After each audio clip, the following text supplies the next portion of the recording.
Dari 124 orang, baru ada sekitar 72% pejabat di Kabinet Merah Putih yang melaporkan harta kekayaan ke KPK. Benarkah? Belum sepenuhnya melapor LHKPN karena aturannya lemah. Kami bahas malam hari ini bersama Saud Situmorang, Wakil Ketua KPK 2015-2019. Bergabung juga ada peneliti Pusat Kajian Anti Korupsi atau PUKAT UGM, Zainur Rohman. Selamat malam Pak Saud, Mas Zainur. Selamat malam, Audrey. Selamat malam. Ya, sebenarnya kami juga sudah mengundang perwakilan dari Istana melalui kantor komunikasi Presiden, tetapi belum mendapatkan konfirmasi sampai dengan kita berbincang malam hari ini. Pak Saud, saya mau ke Pak Saud dulu. Pak Saud, ini kan 72% pembantu Presiden baru melapor, artinya masih ada sekitar 34 lagi ya, 34 pejabat pembantu Presiden yang belum melapor LHKPN. Apa sih yang dilihat dari sini, Pak Saud, yang dinilai?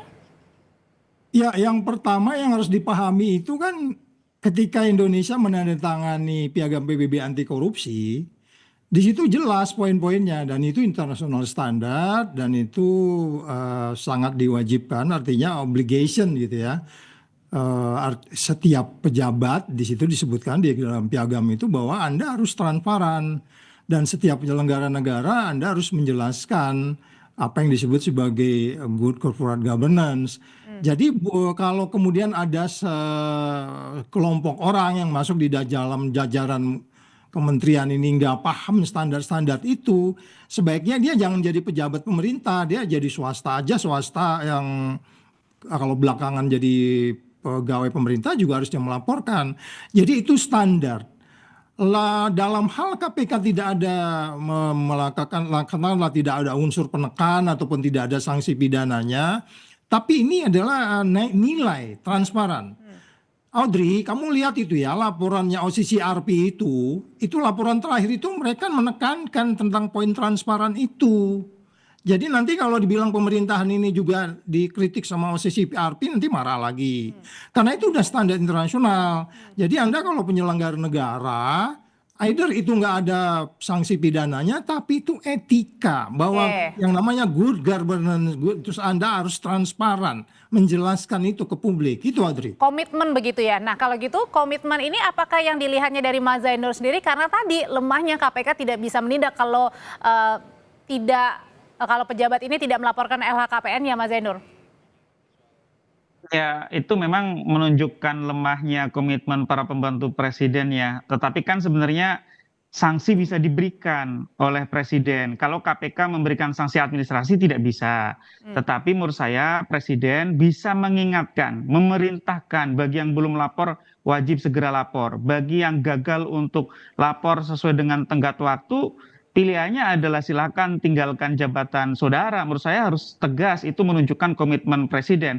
Atau yang kedua, KPK juga bisa mempublikasikan siapa yang sudah lapor dan siapa yang belum lapor. Itu merupakan salah satu bentuk transparansi dan akuntabilitas agar publik bisa ikut menilai siapa-siapa yang patuh dan siapa-siapa yang kemudian tidak patuh terhadap kewajiban yang ditentukan oleh undang-undang. Karena memang sayangnya Undang-Undang Nomor 28 Tahun 99 itu tidak mengancam sanksi pidana maupun juga tidak ada illicit enrichment yang dikriminalisasi, hanya dikembalikan kepada sanksi administrasi. Nah, kalau menteri, kepala lembaga itu kan tidak ada bentuk sanksi administrasinya kecuali dari presiden, Mbak Audrey.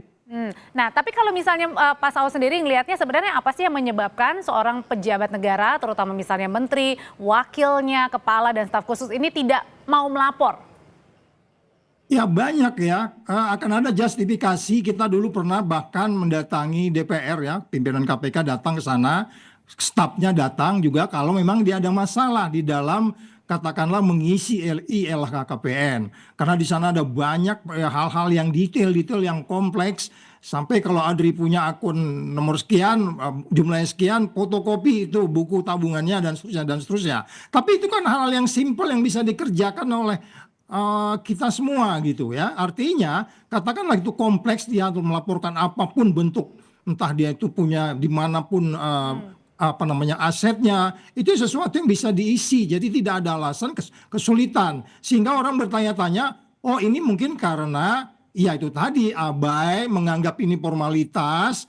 Nggak boleh. Ketika Anda sudah menyelenggara negara, Anda harus bertanggung jawab. Yang saya bilang tadi, yang bahwa ini mainstreamnya internasional. Itu dijelaskan di piagam PBB. Tapi kalaupun sudah mengisi, misalnya Pak Saud, pejabatnya sudah mengisi. Nah, apakah ini tingkat kejujuran kita ngelihat dari mana sih? Dari mana nih? Apakah benar sudah nulis semua atau hanya sebagian aja? Ya, itu yang saya bilang tadi, bahwa apa yang disampaikan itu kan transparan. Jadi kalau nggak transparan, ada sesuatu. Ya, makanya kan kalau anti korupsi itu selalu dibilangnya begini, bahwa Anda harus transparan, itu pertama. Itu kemanapun Anda pergi ke dunia ini, Anda harus transparan. Baru Anda akuntabel, baru Anda bebas dari konflik kepentingan, kemudian Anda mendukung pemberantasan korupsi, dan Anda juga harus mendukung orang yang anti korupsi. Jadi di sini yang 70 berapa persen itu, dia nggak mendukung pemberantasan korupsi. Kalau by definition tadi saya sebutkan ada 4 hal, ya kan? Dia nggak mendukung, dan kita jadi curiga. Masyarakat jadi curiga, yang mau diambil itu nggak ada kesulitannya sebenarnya. Kalau dia nanti ada yang nggak lengkap bisa diklarifikasi. Ada tim yang akan datang ke rumah, atau ada timnya dia yang bisa menjelaskan itu. Jadi simple sebenarnya.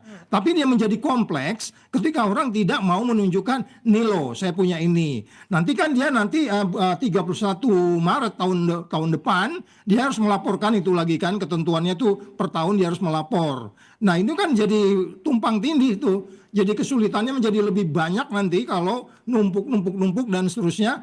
Dan framing orang akan menjadi tambah banyak. Dan jangan juga tersinggung kalau kemudian masyarakat menganggap bermacam-macam. Karena ini mainstreamnya udah merupakan dilakukan oleh orang lain, kok saya nggak melakukan gitu loh. Ini pertanyaannya Mbak Audrey. Oke, kalau gitu Mas Zainur sebenarnya dengan yang tidak melapor atau yang belum melapor ya kan, karena masih ada 34 pejabat yang belum melapor. Ini kategorinya gimana nih? Gimana harusnya mendorong para pejabat ini untuk semuanya melapor, Mas Zainur? Bisa nggak?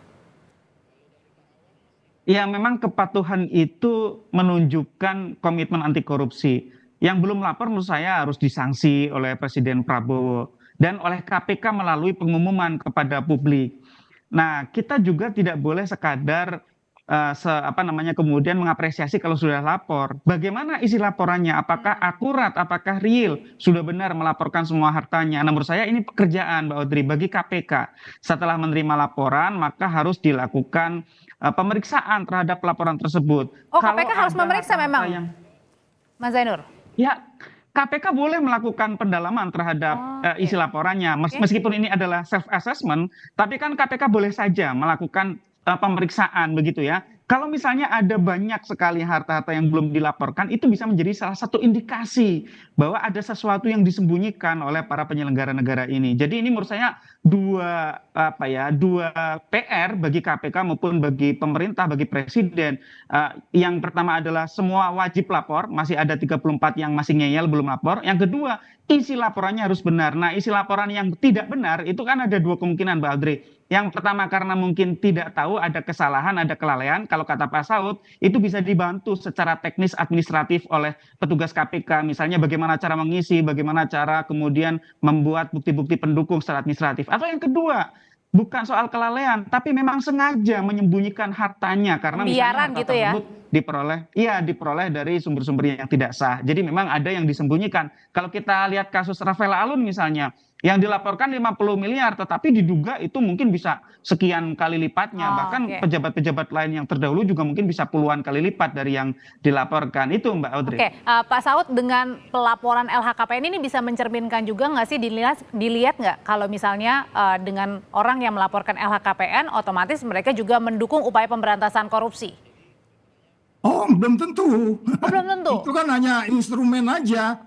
Oh, itu yang korupsi itu kan mereka lapor LHKPN juga tuh. Walaupun ada yang terlambat, ada yang diupdate. Ini hanya merupakan instrumen bahwa kita ada kepatuhan. Itu yang pertama. Tapi kan kemudian saya sebutkan tadi, itu yang disebutkan transparan. Itu kepatuhan, ya kan? Tapi yang berikutnya, ada nggak konflik of interest? Ada nggak akuntabel? Ini kan nggak akuntabel. Ada nggak dia mendukung pemberantasan korupsi? Dalam hal ini tugas-tugas KPK. Terus mendorong nggak di unitnya dia, di kementeriannya dia? Iya kan? Di kementeriannya kan banyak tugas tuh dia tuh. Ada inspektorat di sana. Kita belum masuk ke detail-detail itu loh. Ini baru bagian kecil saja tanggung jawabnya yang menurut saya sangat ringan. Ini kan nggak dilakukan. Tapi KPK juga bisa melihat nggak, Pak Saud, tadi dengan Mas Zainur bilang meneliti kalau misalnya yang sudah lapor nih? Oh ya, Iya, memang itu nanti kan diklarifikasi. Dia kan ada mereka punya cara ya diklarifikasi umpamanya di buku tabungan itu ada sesuatu yang mereka perlu pertanyakan, Oke. ya kan? Atau apa menjadi sebuah bagian yang kita sebut transparan tadi. Kalau surat umpamanya diganti nama atau belum ganti nama, itu detail-detail itu akan masuk dan itu mungkin itu yang meragukan ini orang-orang ini kenapa nggak lapor nih, takut ditanya-tanya nih sama KPK kayaknya gitu kayaknya. Nah kalau gitu gimana caranya Mas Zainur mendorong tadi, apakah salah satunya cara juga dengan satu-satunya dengan Pak Presiden sendiri yang mengingatkan pembantu presiden ya? Ya, menurut saya begitu ya. Jadi pembantu presiden itu harus diingatkan, bisa secara langsung oleh Pak Presiden, bisa juga melalui Seskap misalnya Pak Teddy. Ingatkan, ini pejabat yang sudah lapor, ini yang belum lapor. Yang belum lapor langsung dikasih teguran, segera lapor, penuhi kewajibanmu. Ini disebut sebagai bare minimum, Mbak Audrey. Ini kewajiban yang sebenarnya menurut Pak Saud sangat sepele, sangat sederhana, sangat mudah. Kenapa menjadi begitu sulit sampai sekarang belum lapor? Padahal kan sebenarnya KPK ini juga memberi batas waktu sangat longgar ya, sampai 3 bulan begitu kan. Dan ini Artinya masih ada waktu ya Mas Zainur ya? Sampai 20. masih ada waktu, masih ada waktu. Jadi ini mumpung masih ada waktu ya, kurang lebih masih ada sekitar 10 harian begitu ya, maka mereka wajib untuk segera lapor. Yang belum lapor sekali lagi ya, harus disanksi oleh Presiden dan juga oleh KPK. Cara KPK untuk mengsanksi menurut saya adalah dengan melakukan publikasi yang belum lapor siapa saja. Karena sampai sekarang KPK tidak sebut siapa yang sudah lapor, siapa yang belum lapor. Nah, yang tadi juga menarik dari Pak Saud adalah Baik. ini nanti juga harus dilakukan penelitian oleh KPK karena ini instrumen, Mbak. Ini tidak akan berguna kalau hanya kemudian ditumpuk di KPK, di rak-rak administrasi. Ini harus jadi instrumen anti korupsi. Kalau ada yang mencurigakan, maka harus dilakukan investigasi. Dan ingat, para penyelenggara negara itu biasanya harta-hartanya tidak sekadar diatasnamakan diri pribadi atau istrinya, juga ada banyak yang dinominasikan diatasnamakan Baik. orang lain. Nah, itu juga harus diteliti oleh KPK. Itu cara pintu masuk untuk melakukan investigasi kalau ada irregularity, ada sesuatu yang tidak wajar, ada yang janggal, itu menjadi pintu masuk untuk meneliti apakah ada dugaan tindak pidana korupsi Agar atau tidak hanya tidak. sekedar menjadi formalitas ya. Terima kasih Mas Zainur, Pak Saud terima kasih, selamat malam semuanya. Ada tambahan Mbak dikit, Bang Andri, Singkat aja dikit. Pak Saud silakan. Ya, kita minta kepada para menteri yang udah ngelapor, kan itu nanti dia ada tanda terima. Itu masukin aja di websitenya kementeriannya, biar yang lain tuh ngeliat tuh siapa yang belum tuh, kan gitu. Oke baik Pak Saud terima kasih untuk masukannya. Mas Zainur terima kasih, selamat malam Bapak-Bapak.